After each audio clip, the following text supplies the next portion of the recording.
President Buhari hosts his Ghanaian counterpart on election congratulatory visit. To wish him well for his second term, and then to talk about some bilateral matters. Military get moral booster as Chief of Logistics fights with troops on front line. We must redouble our efforts to completely eliminate all acts of insurgency. Women and girls issues take center stage in Vancouver.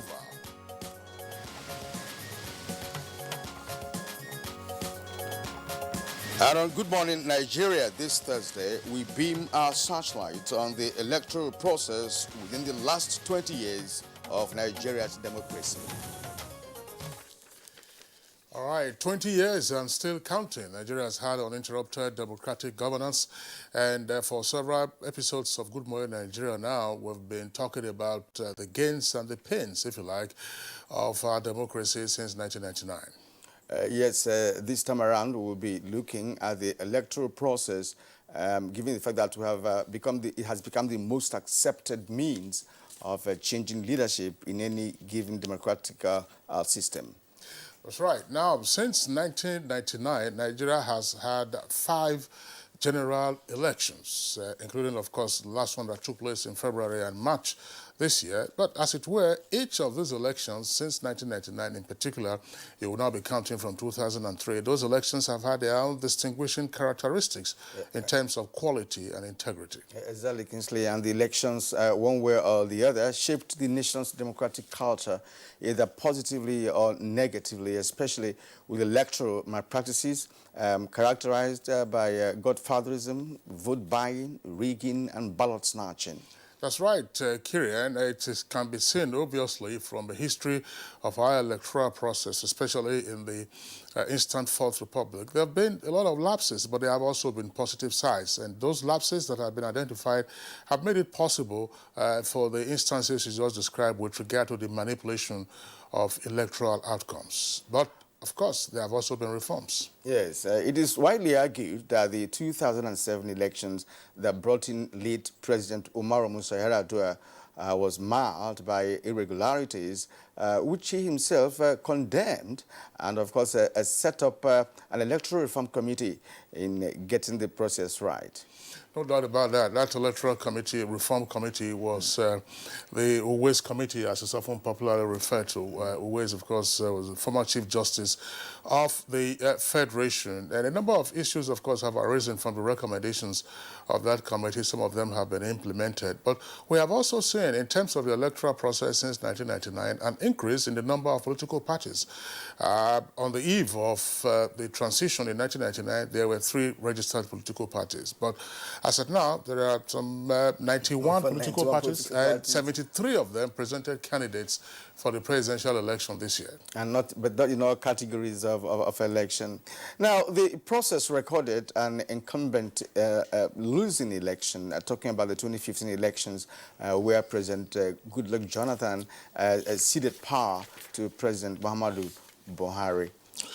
Well, of course, that was also a significant milestone in our electoral process since 1999, because it marked the first time that an opposition political party would supplant an incumbent that had been in office for 16 years. And some persons will say that, in a sense, it marked the maturation of Nigeria's electoral process.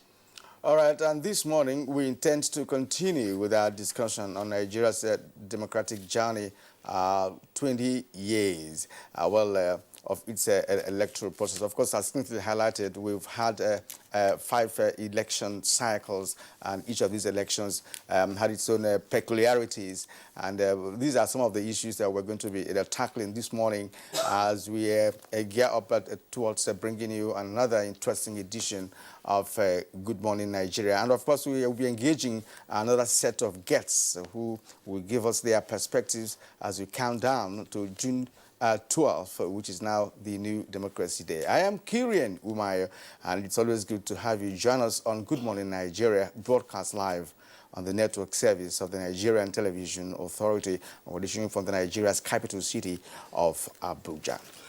And I'm Kingsley Osadola. I'd like to join my colleague here and also welcome you to this edition of the program, in the course of which we shall have complimentary segments, and these include newspaper review and business. In the meantime, let's take the morning news with Musbao Dan Wahab. Hi, Musbao. Hi, Kingsley. Welcome. It's good morning. Let's take the news page. President Muhammadu Buhari played host to President Nana Akufo-Addo of Ghana this Wednesday. The Ghanaian president, who is on a private visit, arrives about 3:30 p.m. at the presidential villa in Abuja. State House correspondent Jide Onifade reports that the two leaders had private talks for about 1 hour behind closed doors. President Akufo-Addo, in a brief chat with NTA, says he is in the country to congratulate President Muhammadu Buhari on his re-election for a second term. To congratulate Mr. President on his re-election and to wish him well for his second term, and then to talk about some bilateral matters. The new Emir of Kefi, Alhaji Shehu Chindo Yamusa III, has called on Nigerians at this period of Eid al-Fitr to show love to one another and support President Muhammadu Buhari's next-level agenda. This was at a special prayer session in Nasarawa. All of us must respect the rule of law in the country, because if the rule of law is respected, our leaders will enjoy to work for us. Now that a new government has been inaugurated, what do we do to contribute our quota to the success of this administration? And there is nothing as encouraging as socializing with your boss, especially when the going gets tough. That's why the Chief of Logistics, Nigerian Army, Major General Enabong Okon, took time this Salah to feed and encourage troops of 22 Armored Brigade, Dikwa, in Borno State. We must redouble our efforts to completely eliminate all acts of insurgency, kidnapping, banditry, secessionism, and other forms of security threats from every inch of our beloved country. And still on security matters, the Inspector General of Police, Mohammed Adamu, has called for tougher legislations against kidnapping and banditry and possible state seizure of assets linked to illicit proceeds from kidnapping and other heinous crimes. This, the IGP believes, will act as a strong disincentive to potential kidnappers and other violent criminals. This was while addressing a delegation of the Association of Local Governments of Nigeria, ALGON, Nasarawa State Chapter, who paid him the traditional Salah visit in Abuja. He noted that the core has become necessary against the increasingly daring resort to all forms of crimes by criminal elements in the society. In a statement by the force PRO, Frank Umba, the IGP noted that Operation Puff Adder has recorded a great success across the country, stating that since the launch of the operation in April, 63 kidnapped victims were rescued unhurt by police operatives, while 2,175 suspects were arrested aside unprecedented recovery of live ammunition from many states. The IGP appealed to the public to continue to give unwavering support to the force and other security agencies to win the war against crime. To some other stories, Femi Wase's speakership campaign organization has refuted allegations that House leader Femi Gbajabiamila was at any time convicted for criminal offense in the United States of America. The campaign organization also reaffirmed its conviction that the House leader is the best candidate for the position of Speaker in the 9th National Assembly. Once again, and emphatically clear that Honorable Femi Gbajabiamila has never been convicted for any crime in the United States of America, Nigeria, or any other country around the world for that matter. The allegations have also been tested and struck out in court of law in Nigeria. Away from Nigeria, women leaders from some parts of the world, including Nigeria's representatives, converged on Vancouver, Canada, to discuss on women and girls' rights, offer solutions to fill the gap on a vast array of issues crucial to gender equality, economic empowerment, education, and gender-based violence. 4 world leaders, about 8,000 delegates from 165 countries are attending the conference.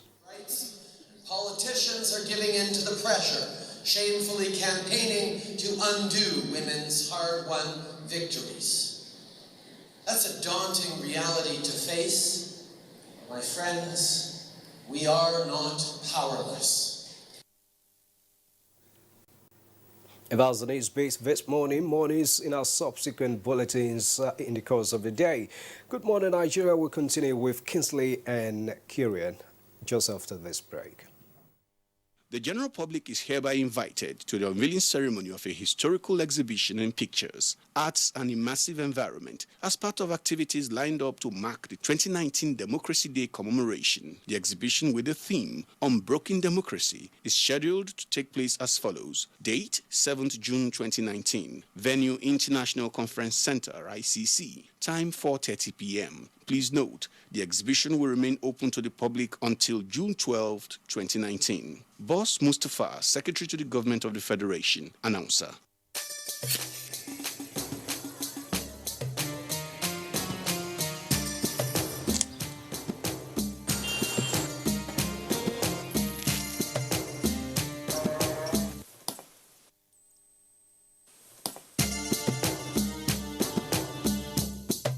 It's Ramadan. It's okay to share what you love. Ramadan Kareem from Indomie. Indomie Super Pack now available at 85 Naira. One Football Confederation, 24 teams, 6 stadiums, 4 cities, 504 African stars, 1 trophy. The Africa Cup of Nations Egypt 2019 comes alive from June 21 with the showpiece final on July 19, 2019. Watch the 52 matches of the tournament live on Africa's biggest and largest television network, NTA, in partnership with Hot Sports. Be part of the biggest soccer fiesta in the African continent as the Super Eagles go on a bold mission to clinch the prestigious title for the 4th time, to the excitement of millions of fans across the length and breadth of Nigeria.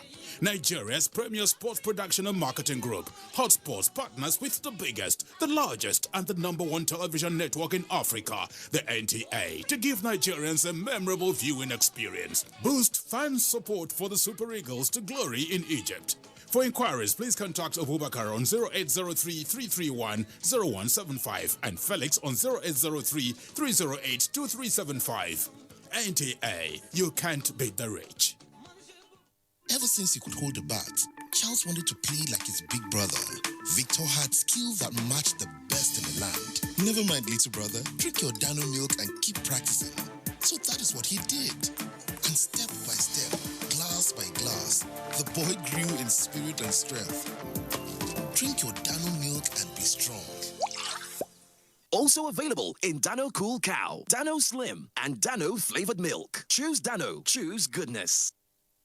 NTA Television College Jos announces admissions into 2-year diploma programs in film and television production, television engineering, and broadcast journalism. The sale of forms will commence on the 13th of May and run through 30th July 2019. Admission forms can be obtained from all marketing offices, NTA state capital stations, zonal centers, or at the office of the academic secretary, NTA Television College, Rayfield, Jos. On payment of a non-refundable fee of 7,500 Naira in bank draft in favor of NTA TV College. Applicants can also obtain the forms through the NTA TV College portal at www.ntatvc.edu.nj. Applicants are required to possess 5 credits in GCE or SSCE in relevant areas of study in not more than 2 sittings, including English and mathematics. All properly completed forms attached with photocopies of credentials must be submitted on or before 30th July 2019. For further inquiries, please visit our website at ntatvc.com or call 0803-3144-383. NTA TV College, training you to be the best you want to be. Registrar, Announcer. All right, now it's time for us to take some business stories from the manufacturing subsector of the economy.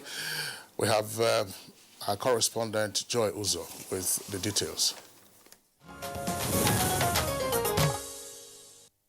The federal government in the last 4 years came up with different policies and programs like Ease of Doing Business, Economic Recovery and Growth Plan (ERGP), the Diversification Plan and others that have helped shape the economy positively. Government also took a decision by placing forex ban on importation of more than 40 items, primarily to boost manufacturing in Nigeria. Some of the items include wood particle boards and panels, wood fiber boards and panels, plywood boards and panels, as well as wooden chairs. A furniture manufacturer, Chijioke Uzomba, said this has almost resulted in a magic wand in the manufacturing sector, as local production has drastically increased, except the production of a particular raw material, melanin-faced chipboard, which he ascribes to some unresolved bottlenecks. This is because it is presently not being manufactured in Nigeria. Our main raw material, which is the MFC, is among the 41 banned items. That means we continuously source our forex from other ways, which I know has suffered our business or has made us, we have gone through a very hard time sourcing our forex. Although the policy is engineered for the betterment of the Nigerian man, I think there is also need for us to also still look at how we can modify it and make it more sustainable for manufacturers like us, who do not have any other option than to go outside to import. Because previously, we've tried to look for a way to get these things manufactured here in the country, and it was going for an exorbitant cost, which we couldn't carry as an industry. And we're looking to still build that plant in the nearest future. And in the telecom sector, fresh 3.5 million subscribers were connected to the internet in the month of April by the service providers in the country.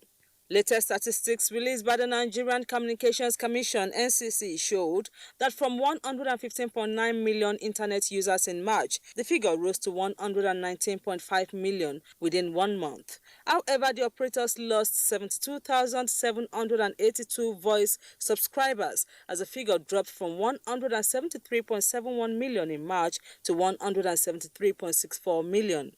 The statistics further shows that MTN, which on May 16 listed 20.9 billion ordinary shares at 90 naira with a par value of 0.02 naira on the Nigerian Stock Exchange (NSE), garnered the latest new internet subscribers for the period under review.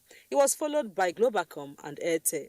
And with that, we wrap business news. Thanks for your time. I'm Joy Uzo.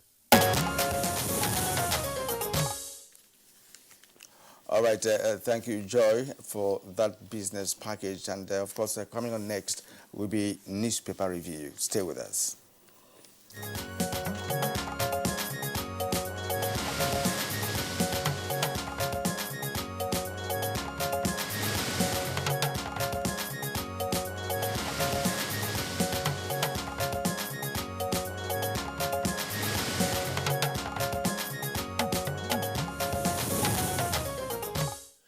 All right, our newspaper reviewer, Bayo Atoyebe, is with us on the studios this morning. Bayo, good morning and welcome. Thank you, Kinsley. Good morning. Good morning. Bayo, you're welcome. Morning, Nigeria. Thank you.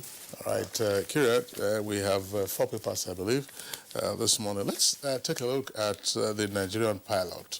The Nigerian pilot has his lead story. Federal government begins implementation of NFIU directives on local government funds. NFIU stands for the Financial Intelligence Unit. Federal government begins implementation of NFIU directives on local government funds with 3 riders. NOLGE, that's the Union of Local Government Employees, hails smooth takeoff of guidelines and commends banks for obeying NFIU directives despite governors' resistance, and described move as giant step towards financial autonomy for local governments. Details of that story can be found on page 7. Above that headline and below the nameplate of the paper, there are 2 stories there. IGP, Inspector General of Police, calls for tougher legislation against kidnapping and banditry, page 8. And on page 9, negotiate or vacate Anambra oil fields, community tells oil firms.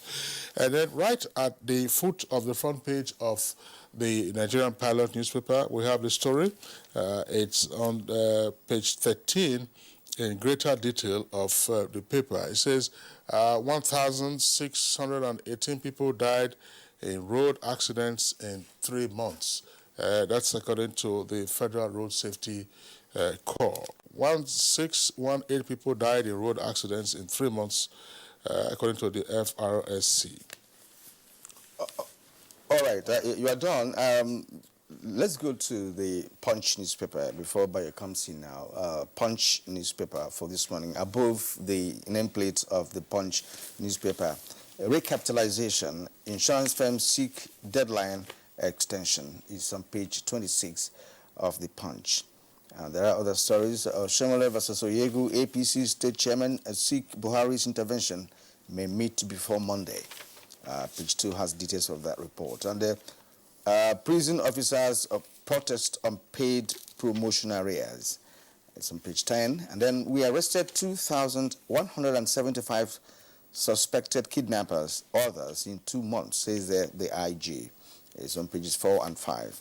And then by the right-hand side of the nameplate of the Punch, we have Bajabia Mila, not guilty of perjury, has never been convicted, campaign team. It's on page 7.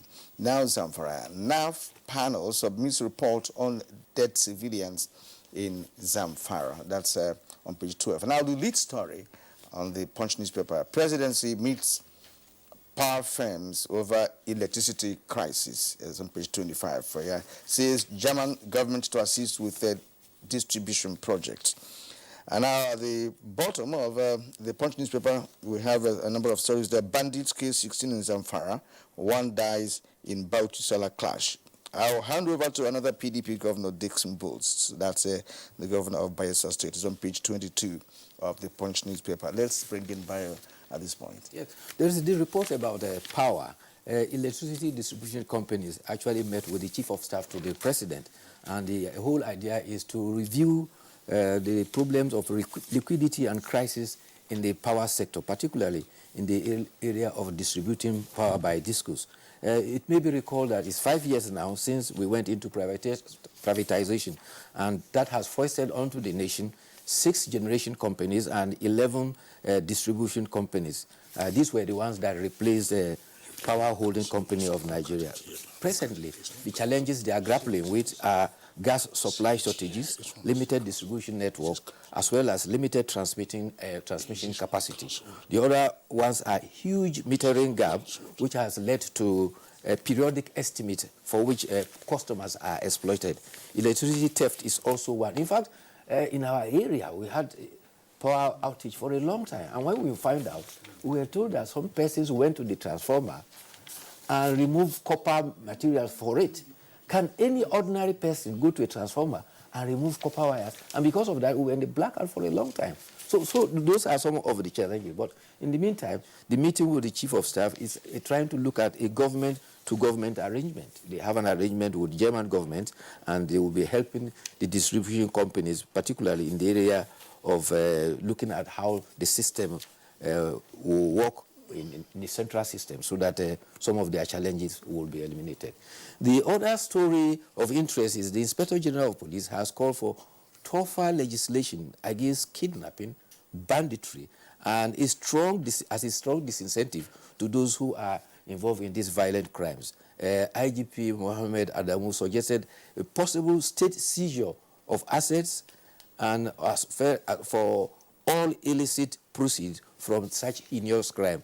He also said that since the advent of Operation Puff Adder that took place 15th of May, so far there have been about 271 suspects that have been arrested.